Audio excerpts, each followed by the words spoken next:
Assalomu alaykum. Keyingi 10 kunlikda Samarqand viloyatida Allohning mashiati ila kutilayotgan ob-havo ma'lumotlari bilan tanishing.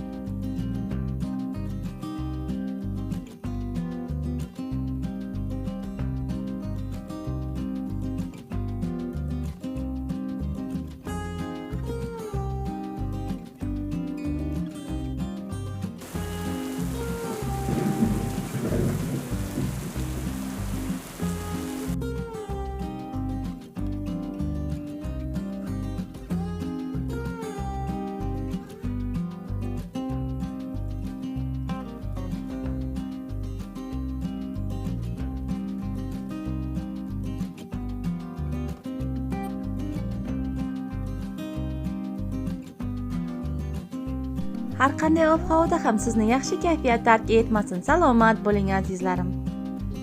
Sizga qaysi hudud ob-havo ma'lumoti qiziqroq ekanligi haqida izohlarda yozib qoldiring.